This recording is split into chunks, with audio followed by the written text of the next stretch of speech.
All right, Stace, you want to take it away? Yeah, I'm ready to eat the mic like a rock star. If you want to run a show, then here's a couple things that you really ought to know. Ooh. Oh, shoot, wait. If you want to run a show, then here's a couple things that you really ought to know. The Showrunner Show. Ooh. Oh. Ooh. Oh.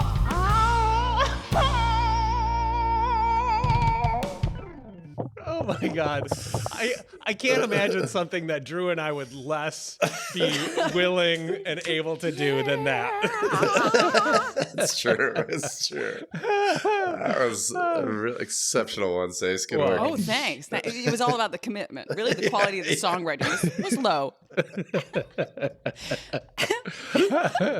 Hey, when I used to do musical theater, that's when I would do harmonies. That's when they would put me on as like the highest possible shrieky, like, like the super high squeaky stuff. And it was helpful in the thing, but all the other actors would be like, When soloed, yeah. It's a bit. It makes the dogs howl in the background. totally. Well, welcome to the Showrunner Show, where every week we demystify some aspect of the job of showrunning for anyone who works in TV, who wants to work in TV, or just wants to know how it's all made. This week, we're talking about your pilot script, or more specifically, the 5 primary functions of your pilot script and how those 5 functions might not all fit into the same script at the same time. Which means you're going to have to rewrite it. I mean, well, I think so often, and myself included, like when I first started doing this, I would write this script and I'd be so like, I need to not change this. It's perfect. I don't like people are going to try and wreck it and I need to protect it. And I think over time we've realized like there's real power in having the flexibility to know like a script is in a constant state of flux and to embrace the, to find joy in that change versus pain in that change. So yeah, just a breakdown, the pilot script serves many functions, but these 5, I think we'd like to focus on today. Number 1, it's a sales tool to help sell your show. Number 2, it's a proof of concept for the network to decide whether or not to greenlight this to be a show. Number 3, it's hopefully a lure for actors, something that gets actors committed. Number 4, it's a blueprint for pre-production to unify your crews and build a show around. And number 5, finally, it's a shootable battle plan. And, these are 5 very different objectives. There's 5 very different phases a script goes through. And understanding the objective of the current phase of your script and adapting that script to the current objective will help keep you from not getting shipwrecked in any one phase. Because it's a bigger topic, we're going to split this into 2 weeks. So we're going to do the first couple of these this week and the next 3 next week. Wait, you didn't read the thing off the list that I thought is so good. This is my favorite part. The point is to get it made, not to keep it the same. Yeah. I love that. I find that so helpful because we talk about this all the time, but like, John, you tend to think on the page. You're like, oh, I have an idea, and it comes out on the page. Whereas I sit there like, I use my voice memos, I scribble down notes, but by the time I put something down on the page, I've really completely thought it through. I don't think onto the page. I think, and then I open up the page and do it. So for me, I do feel this very protective, like I don't want it to change because I chose what I wanted in the first place. Like I wrote what I wanted. So anyway, for me, it's very helpful to have that reminder of like, no, it doesn't matter if you have your 11 billionth script in a drawer. Like if you want it to actually get made, you're going to have to change it sometimes. What do you change and what do you hold on to? And perhaps even fight back of like, hey, you asked for this change, but and we gave it a try, but we decided to stick to that. Cause that'll be a little bit of the spice too, right? You guys don't do you don't change absolutely everything, do you? No. And I think from our experience, it's been really helpful to learn, like there's the script, there's the pilot script that gets the show made, that gets a network to buy your project. And then there's the pilot script that you ultimately shoot. And those two things, it can be, a lot can be exactly the same, but there's going to be, those John just mentioned these kind of 5 different functions, almost breaking it down into like the script you start with when you sell it and the script you end up shooting, can have some pretty major differences. And I think it's helpful to kind of think of it as a writer in your own head as 2 different scripts almost, where the one you're selling it, we'll go through some of the things we think are important to have in that script in terms of getting it sold. But you might be thinking in the back of your head, this story point, I need to include it in the pilot because they need to understand this great character that isn't introduced until this, one story point comes up. But I know when I go to shoot this, that this is better off in episode 2. And it's okay to kind of game it a little bit and to kind of, just consider those these 2 scripts as almost different scripts altogether. When you say game it too, like it's okay to game it if you're willing to do extra work to get things through different phases. And, I think, gaming it, almost sounds like you're like taking the easy route, but it's actually a harder route, but tends to have a better outcome. Yeah. And I think, one example we'll look at is Joe Pickett, season 1. We rewrote a pilot before we sold it to a network. The studio had hired us to write a pilot based on, this book series. And we crammed that pilot script so full of like every major character had to be introduced. We had to get to, this one major plot point, I think at the end of a very long act 1, I think. And that story point ended up ultimately, once we sold it, the network was like, we got to slow this down. We have, but this is, it's all great. We like to know where the story's going because they're usually making that decision just based on this one script. They don't have, the rest of the season and what's in your head typically at their fingertips. So when we got into the room after we sold it, then it became, let's slow this down. And that story point that was in the middle of episode 1 ended up being, the end of episode 1, and we just basically our original episode 1 became episodes 1 and 2 essentially. Yeah, which was great. We essentially got to take all those details we had in the pilot and spread them out over 2 episodes, fill in some of the gaps, and get paid for 2 scripts. You know what I mean? We got 2 scripts out of the material that we had crammed into 1 script. So yeah, just to clarify, so script number 1 is, this sounds callous, but is essentially a sales tool. Your first pilot script, hopefully it's, a piece of art that comes from your like heart, because that does in fact matter, obviously. And we do this because we love it. We like to say we do this for the love of it. And sometimes we get paid, and that we find it helpful to keep that kind of separate in our minds. But the first pilot is primarily a sales tool. The objective of that version of the script is to sell your show. The primary, audience is execs at networks and studios. Needs to stand out from the crowd. Like it needs to feel special. And like Drew said, like, season 1 of Pickett, we had 2 characters that didn't show up. We were essentially adapting book 1 of the book series into the first season. But 2 of the like most amazing characters from the book series don't show up until book 3. So we found a way to wind their stories into not just into the first season, but into the pilot, so that you're meeting these big, bright, flashy new characters in the pilot and not waiting for, if you have some detail of your script or some detail of your series, you really want people to realize, like, it turns out this guy has superpowers or, whatever. Make sure you see some element of that in the pilot so that people are at least asking the question, because they may read none of your other materials. They may not take a pitch. They may not engage in any other way other than reading this pilot. I think it's okay if you're landing a great character like that. Like, I think, Drew, you had mentioned earlier something like the big set piece, which I assume you were talking for Nate, right? And that it was going to be in the pilot, or it was in the pilot, and then it got scooched to the end of episode 2. Yeah, we had originally found Oat dead on the woodpile on like page 20 of the pilot, and then that ended up being okay. So you were okay. Yeah, that ended up being the end of episode 1. But yes, the Nate point you're making. I was going to make the point that if you say, like, it sounds like what you're saying is that as far as like cramming the pilot as a sales tool full of everything, that maybe you've got a long pilot and you've stuff in a whole giant, set piece or something with all your main characters. But as you revise it, I mean, tell me what you guys think about this. You could always just hint at them or land them. Like you show the character, you include the character in the pilot, but you don't do a full-blown set piece or a full scene with them. You maybe have like a moment that hits at them. And then even in the action, you could say something about like, meet so-and-so, the most amazing character. You put something really cool in the parentheses to describe them. And something like, we'll meet him again soon. Or something that basically just says like, don't worry about it. You're not getting the full meal here. This is just an appetizer, but it is coming soon. Yeah. Well, I'd say as long as it hints at like if there's something special about that character, that's going to be a seminal character in the series. And, really in your mind, you're like, this series, like this is such an important character for this series. I'd say like doing a, bumps into this guy and, and you're like, you will get to know him better later. Like it kind of gives you very little to go off of where, if you could show in some way, that character, like what makes that character awesome. Yes. In the pilot, like, if the character's a magician, you see him do a magic trick or, whatever. I'm just, totally.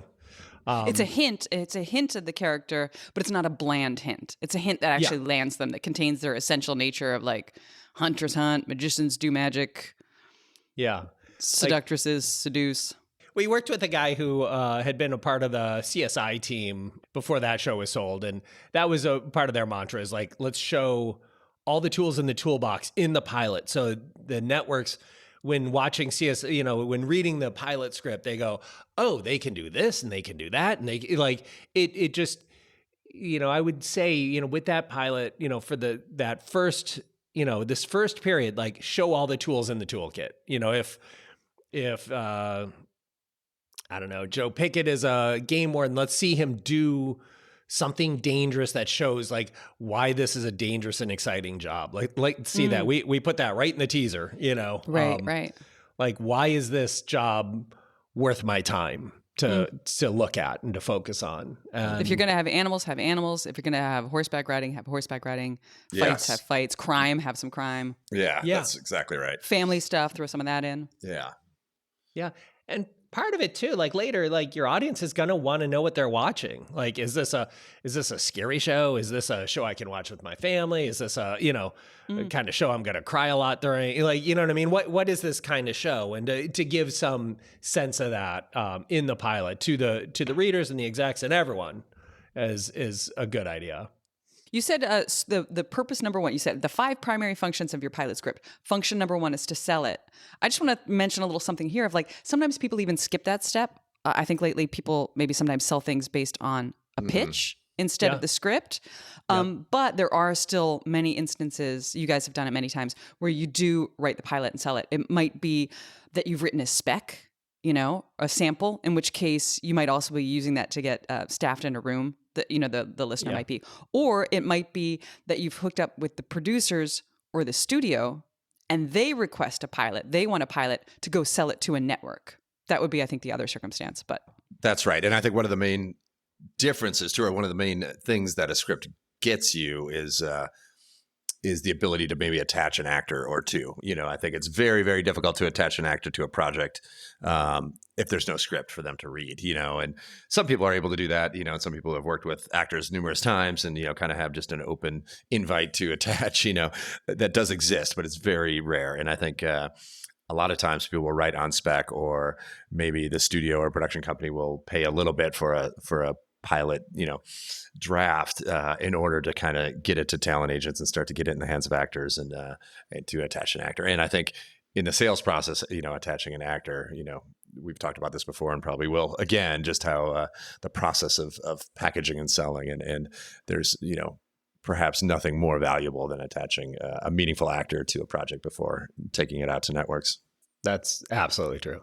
So it can be worth it. It can be worth it, even if you're, doing it on spec or something. If you have it and the script is going to be good, it can be worthwhile to even to write on spec for that reason. Yeah, and I think too, if you're less experienced, if you're not a known commodity, like if you're, for our first season of Waco, we'd written it as a feature, as a movie, and then the studio was like, hey, if you make this, limited series, we'll greenlight it. We're like, great. And so we, worked on our own, breaking it out into 6 episodes and building them out. And we had written 4 of the 6, and we could show those to networks. And I mean, nobody wanted them exactly like that. They're like, okay, we'll buy them if you bring in some more writers and help flesh this out better. And we learned a lot about what's different in TV versus movie. Like that process was really good for us, though that moment kind of hurt, because we're like, wait, but we did it so good, didn't we? But it was helpful going through that process. And, for us, we kind of needed to spec it at that point just to show we can do this. We can work in the TV space. Mm.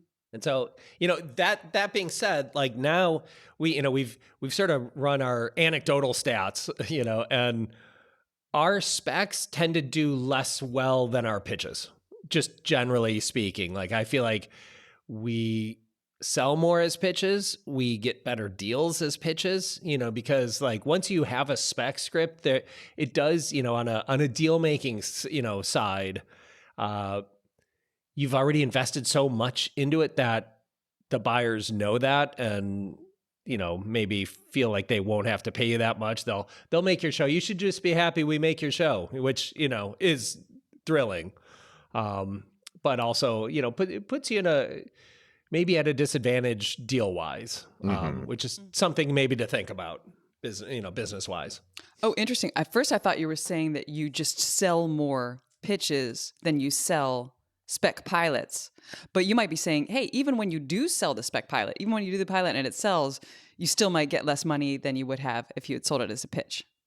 Yeah. But honestly, anytime a show actually gets made, that's so much the golden goose that kind of who cares about 30 here or 50 there. No, it's true. But the pilot script, like if you do sell a pitch and then they agree to pay you for the pilot, it's usually at your, highest rate that you've made, or the year, you know what I mean? That's usually really good money at that phase. So there is logic in if you think you can sell it without a pilot script, then, you'll do well writing the pilot. And that's frankly, when they buy your show, that's the only part of it that's typically guaranteed is the pilot writing piece of it.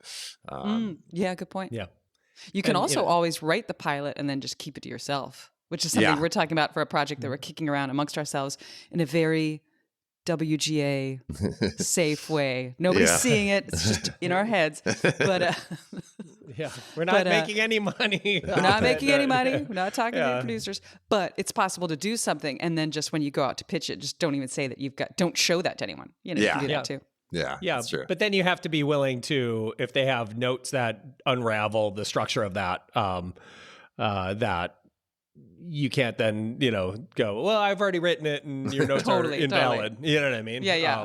One other example I want to use is from our own experience too. In Waco, that first season of Waco, we ended the first episode originally in the pilot with the ATF raiding Mount Carmel, like this big bombastic, we got a sense in the teaser that this was coming, and then we built up to it over the course of the pilot, and it was this big bombastic moment.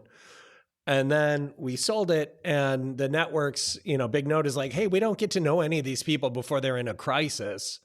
Can we slow it all down and get to know everyone better? And eventually, that raid moved to episode 2, and then it moved to episode 3. Like, we ended up slowing it way down where it's, the top of episode 3 of 6 episodes. So it moved almost, nearly to the midpoint of the series. And I feel like the show was better off for it. So that tends to be our, like, let's cram everything we can into the pilot.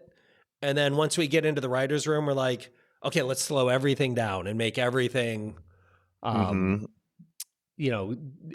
everything and like slow it all down, really take your time with it. And that tends to be our process from A to B. You could find like, what is that, perfect equilibrium kind of continues into post where, that Waco example, we ended up, starting episode 1 with a bit of the raid, later. That's something that we did in post because we did slow it down and it worked really great. But then it kind of became like, everybody knows this raid's going to happen. Are we waiting a little too long for it? And so we just did a little, editorial magic where we open with the raid and then we cut back in time and then kind of continue on as we did. And that seemed to be like the perfect balance. So it's one of those calibrations that it's never over in the script phase. It's helpful to keep that in mind where it continues, through production and into editorial.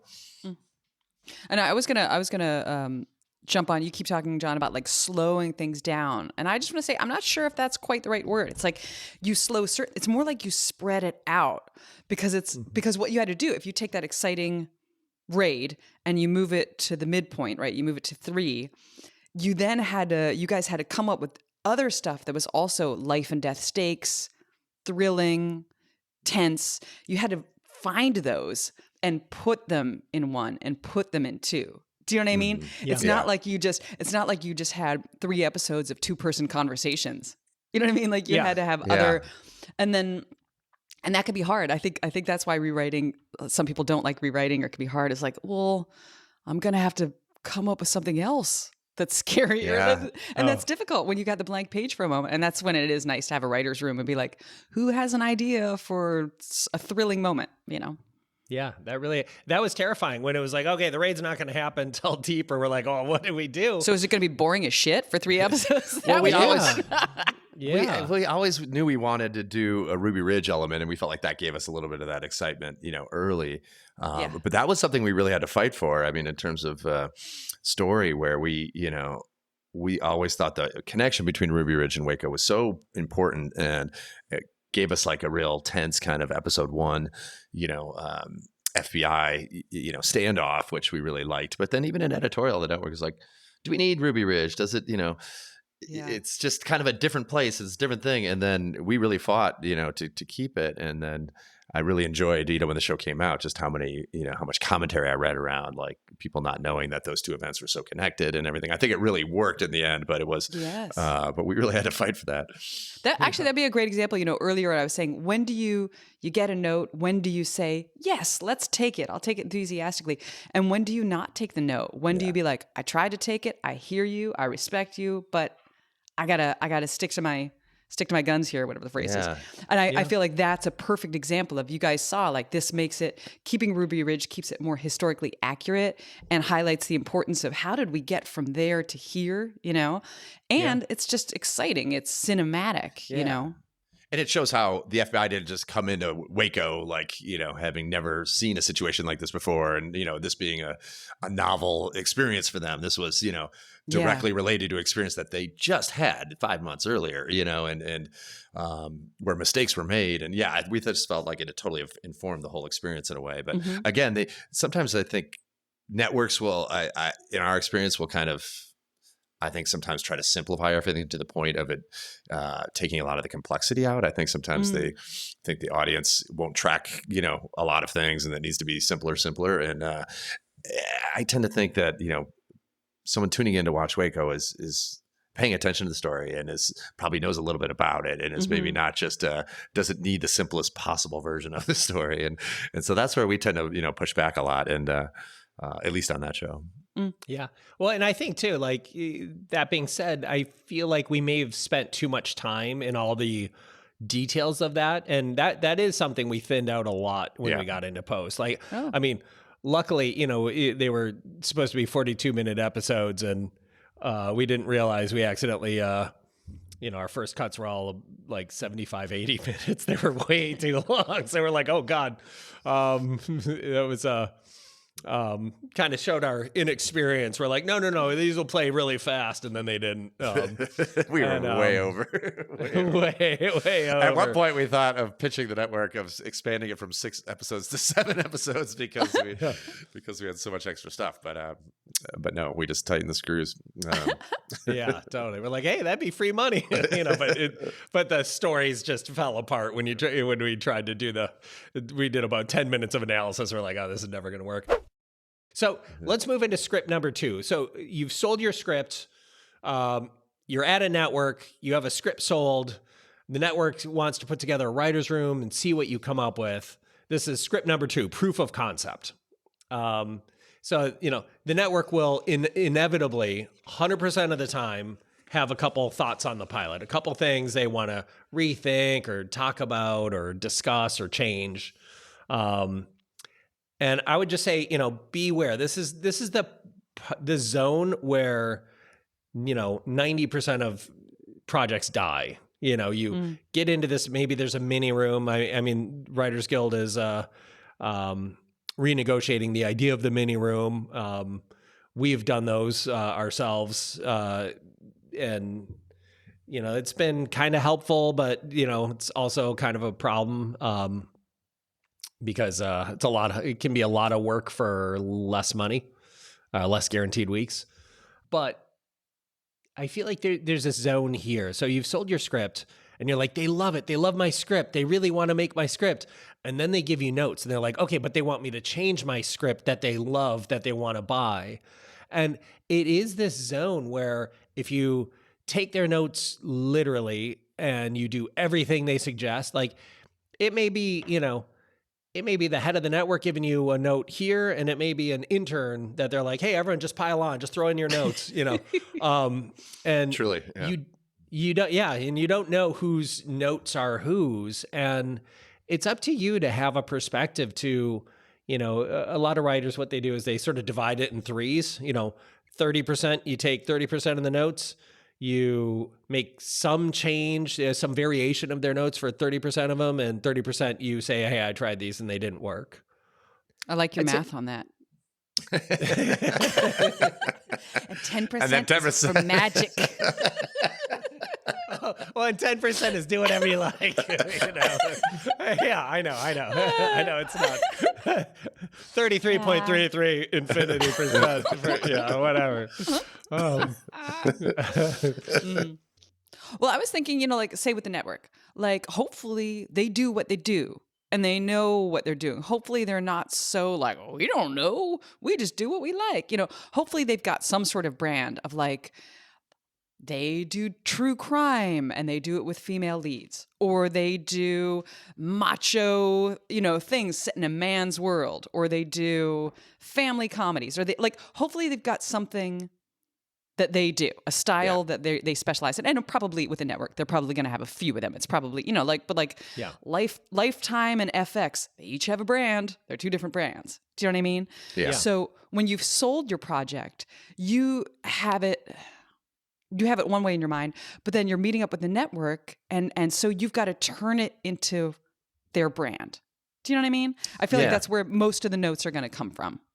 It's true. Yeah. I think they often have a show that they really know how to market to this show's audience, and it can be, they say, we have Yellowstone. It's a huge hit. We know how to market to the Yellowstone audience. And you might think, well, okay, well, our show's not Yellowstone, but it's helpful to kind of understand where they're coming from and see what about your show is like Yellowstone, or what that audience will like about your show, and to kind of start thinking about it in that way, I think is really helpful to seeing your show actually get made.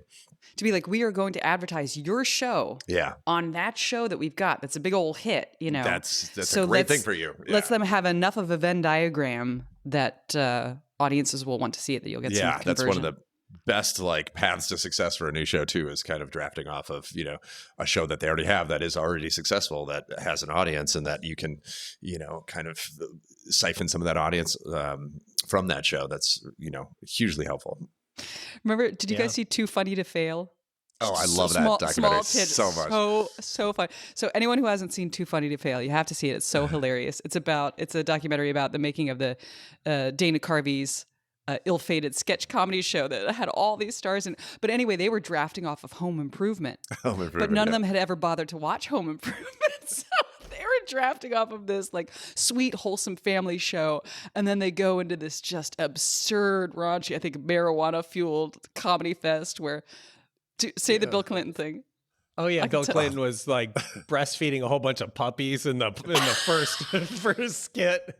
And it's and they said they watched they could see their numbers just drop off a cliff. And the Home Improvement episode they were drafting off of was this super emotional cancer episode that was it wasn't their typical episode at all. It was their saddest episided ever. And, oh my God.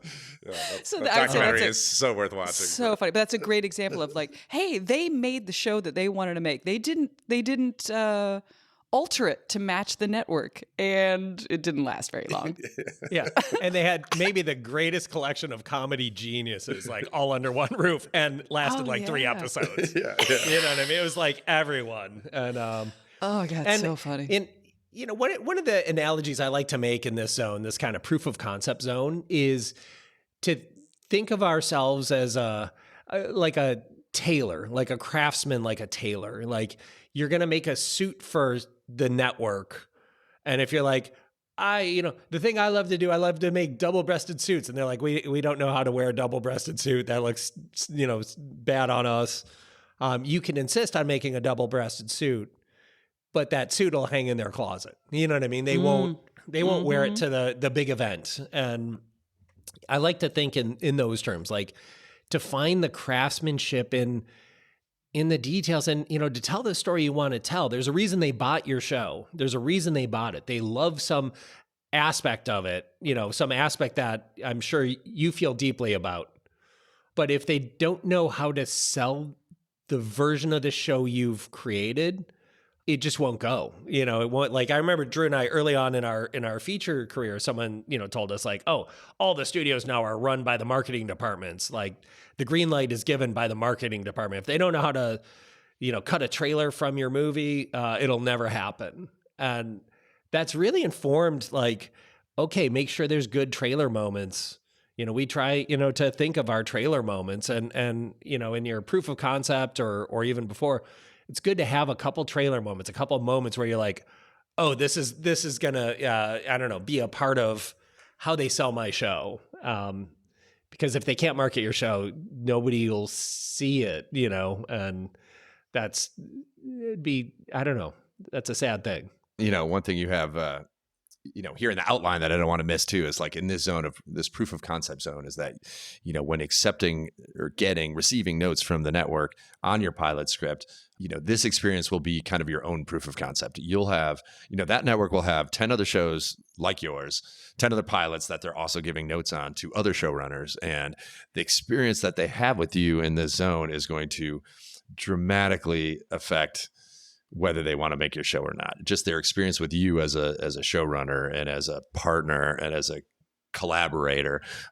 It's not saying you have to accept all their notes. I mean, we like to say that we don't have to accept notes. We just have to show that we heard the note, tried the note, and it can explain why it didn't work. And rather than just, wholesale rejecting notes or, if you're a problem child in this zone, your show's never going to happen because they have too many other options. And if they think you're a pain in the ass in this, right out of the gate in your pilot notes process, the show's not going to get very far. Mm.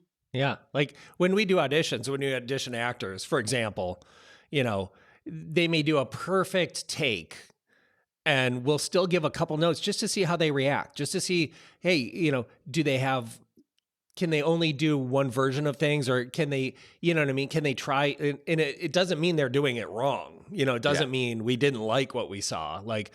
But we'll give a note and just see how they take it. Try this one a little, let's see a little more anger in this next take. And then you can get a sense of their range. And I think some of that is what the networks are doing in this phase. They're kicking the tires on you as a showrunner, like Drew said, and getting a sense of like, if you're like, what do you mean more anger? Like, this is perfect. Like, how dare you? You suits don't get it. Like, if you're that guy, they're going to be like, shit, this is like they want their show to go too, but they're going to be like, we either have to bring in someone else to help us navigate this personality or kill it. And if you're, you say that, but haven't you heard a million stories about a giant ass hat who sells a show and it turns into a mega hit? For sure. Names, it does happen. No. It does happen. And that usually, happens despite that trait, I think. Yeah. And it probably usually happens to somebody who's a star. Yeah. I mean, it's a lot more common than not that that kind of personality sees their projects never make the screen. That's, I think, a lot more common. Yeah. That's heartening. Well, yeah.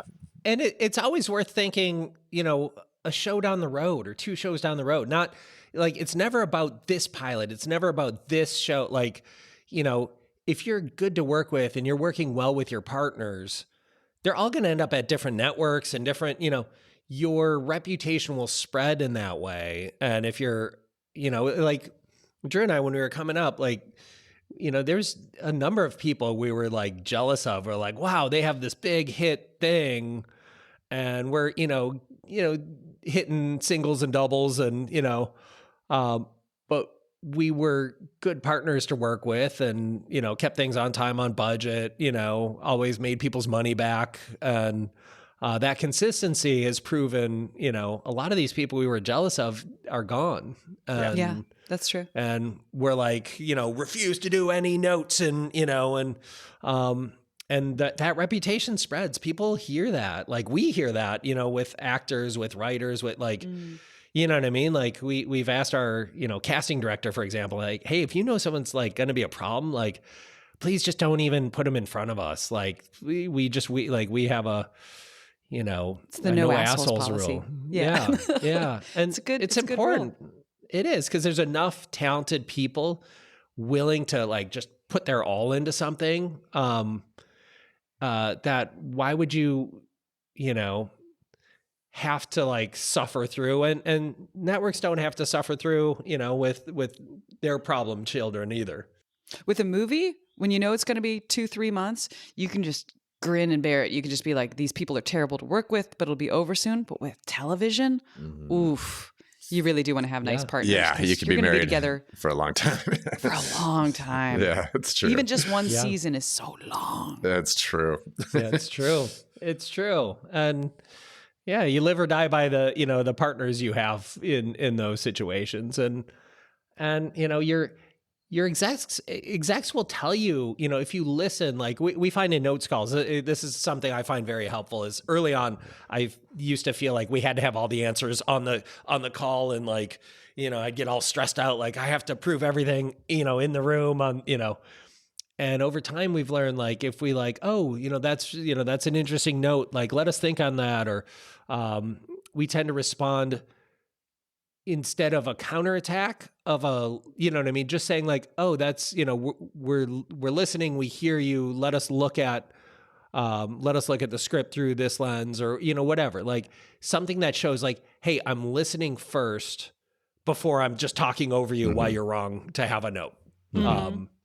And I feel like good execs on call, they jump in with the same thing. Good execs are like, I don't expect you to come up with the answers right now. I'm just telling you this is what we're looking for. This is what we want. And they say, we can talk about it now, or you can, go talk amongst yourselves. And then you say something like, yeah, actually, this is great. We're going to go circle the wagons. We're going to talk about it, throw around some ideas. I've already got some cooking right here, whether you do or not. And then, that everybody just sort of agrees, we're not going to do this in real time, right? We're not going to have a brainstorming session right here, are we? Like, no, we're going to go off, talk about these, and then come back. I would like to say too that, I think there's an idea when you're going into TV, or, coming from indie film world, especially, like, oh, these execs are going to, take out what's great about the show. They're going to ruin it. They're going to try to make it too commercial. And I think that was always, our concern going into some shows. It's always a concern, but in our experience, at least in our experience, I can't speak for everybody, but in our experience, we've had some of the smartest executives who have, helped us make every one of these, from a creative standpoint, every one of these shows better. And if you kind of assume that's going to be the case, going into it, you assume that these are people that are going to help me make this better. I think it's a better starting place. And you may find that that's not true. And you may find you have an executive that's just, totally on a different planet and not making the same show. And, you may have a different experience, but in our experience, it's been very additive. And it's like, you don't want to admit that for some reason from a creative, as a creative, it's hard to admit, but, a lot of these people are really good at what they do. And they can save you, save you from maybe your worst instincts, and really, kind of draw out your best instincts. And I think, to give them the benefit of the doubt until they prove otherwise, if they do. Mm-hmm. And I'll say too, like one of our, kind of mantras we came up with early on is, you can always make great changes with bad notes. It kind of puts the responsibility and the onus on you, the writer, creator, showrunner, whatever, like it puts the onus on you. Like, you can make great changes, even if the notes seem hard or daunting or impossible to accomplish. There's a great version of, a change that you can make that can address that note in some way. Mm-hmm. And it is up to you to find that, and to, or to have a really well articulated reason why that is counter to the show. And I think part of that is knowing what you're really saying with the show and what really truly matters to you in the show. So it sounds like what Drew is saying is executives are pretty smart in general. Yeah. Like our experience has been they give great notes. And then John, it sounds like what you're saying is like sometimes they're not the best. Sometimes they don't give the best notes, but they almost always are circling an area that needs your attention, right? Maybe they're not so talented that they can articulate what the problem is. And in fact, maybe they prescribe an idea that's the wrong idea, but they are almost always correct in that they've circled something that is an area of concern. Yeah. Do you know what I mean? That's so well said. That's so well said. And my experience, I love, like, execs tend to be so many, there's been so many layoffs since that, like the execs that tend to be, have survived and be, doing their jobs tend to be, very, very smart and very, very helpful and additive. That said, even if a note is bad, there's something it's circling. There's something that needs addressing. And, early on, I was told once, be wary of the things that people cite as their very favorite things and the things they don't like. Those are, the things that stand out on either end of that. You may have some big, giant set piece that people are like, whoa, that's a crazy big set piece. That's awesome. But that also might be your problem. So as you're, doing your rewrites and your proof of concept, just like really look at the things that people point out, the things that nobody points out, those are the things that really fit. The things that like, and the things people love may be great. We had a, meeting with the mayor of Saddle String in Joe Pickett season 1, the goat mayor. He was a goat, and Joe had to get his budget approved by a goat. Like, and it was like this funny moment, and it died. Like people loved it. People were like, "I love the goat scene." But it died because it didn't quite fit the rest of the show. And execs will help guide you to some extent, but you also have to listen to your inner voice too. And there's an art to that. There's an art and a craft to just learning how much to take and not take. And it's through doing lots of rounds of notes with execs, you'll get a sense of how to navigate that. I think most execs love stories as much as writers do. Yes. I think that's the thing that we all share, and people don't want to say. They would be like, you're a suit, you're here to crush my dreams. But it's like, no, man, they literally have chosen to work in a field where it's just stories all day long. And that's so cool. How many people work in stories? Not many. Yeah, it's true. It's a creative job in and of itself, for sure. Yeah. And I would say in TV specifically is less about plot and it's more about emotion.